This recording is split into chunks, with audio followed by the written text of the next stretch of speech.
Hi, I'm Andre and I'm a black nerd, and it's time for another Teenage Mutant Ninja Turtles recap. Turtle Power.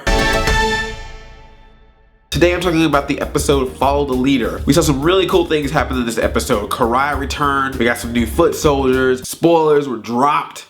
Boom! It all starts again with Leonardo, Donatello, Raphael, and Michelangelo running around the city looking for these containers of mutagen. They take a little break from searching, and Leonardo tries to train them some more because he's the leader. And so they do this whole king of the hill type thing on top of a building. But Leonardo's all upset because he's trying to teach them how to do things his way, but instead Donatello wants to use his brain, Michelangelo wants to be silly, and Raphael wants to use brute force. And this gets Leonardo upset because he doesn't feel like he can take charge or lead his team. This was a pretty funny sequence, although it was kind of interesting that Michelangelo kept saying certain things like, "That's my ninja. What up, ninja?" What are you trying to say here, Michelangelo? Ninja, please. Shredder is leaving. He's going away to find some recruits to help him out, which should be interesting. I think we're gonna get some new characters. I don't know why I said it like that. But before he leaves, we find out that mutagen is not the only thing that Crane gave him. He's using Crane technology to make new robotic foot soldiers, or footbots. They're kind of similar to the foot soldiers back in the 80s cartoons, but instead they look like the newer foot soldiers like we've seen in the movies in the recent series. But they are robots, their eyes glow red, and they are hardcore. They are hard to fight. They remember your moves within seconds,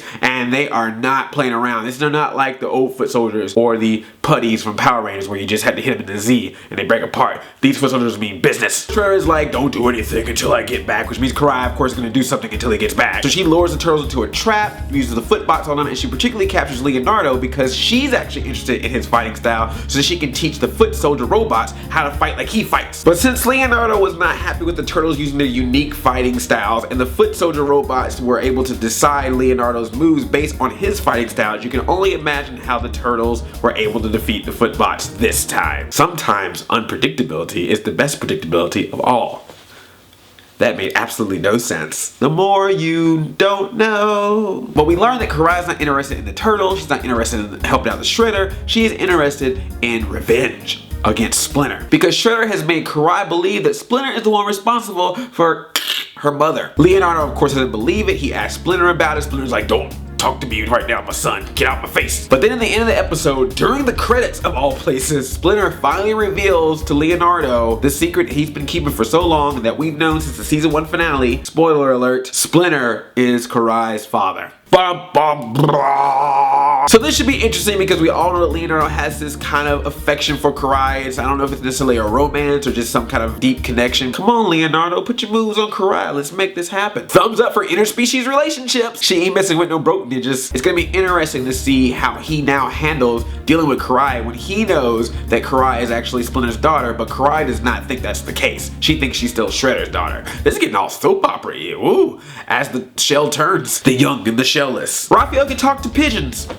Who knew? And was I the only one that heard Michelangelo say, "Go ninja, go ninja, go"? I was waiting for Vanilla Ice to show up. Overall, I thought this was a good episode of Ninja Turtles. I only had a little bit of a problem with it because we kind of hit this terrain before. There was an episode in season 1 where Leonardo and Raphael were fighting about being the leader, and then Raphael took charge, and of course we find out that Raphael didn't have the patience to be a true leader like Leonardo does. We had the same kind of result happen. Raphael being like, "Oh yeah, Leonardo, you're a great leader. Sorry, I'm such a mean head." That's exactly what the words were. Those are the exact lines from the script. But at the same time, I know this is part of the story arc of Leonardo, who I feel like is becoming the more evolved character over the course of the series. He's the one that's trying to take his place in becoming a leader. So for that, I'll give it props. And of course, for bringing back Karai. Again, no April O'Neil around though. April is seriously ticked off at these turtles. She's not even showing up in episodes. Mae Whitman won't even come to set. That's how pissed off April O'Neil is about those turtles messing up her dad. Well, that's all, my ninjas. Love to know what you guys think. And now I want to hear from you. What animal would you love to be able to talk to if you could talk to any animal? I would probably end up talking to hyenas or chipmunks because we all have the same laugh. Or Fran Drescher.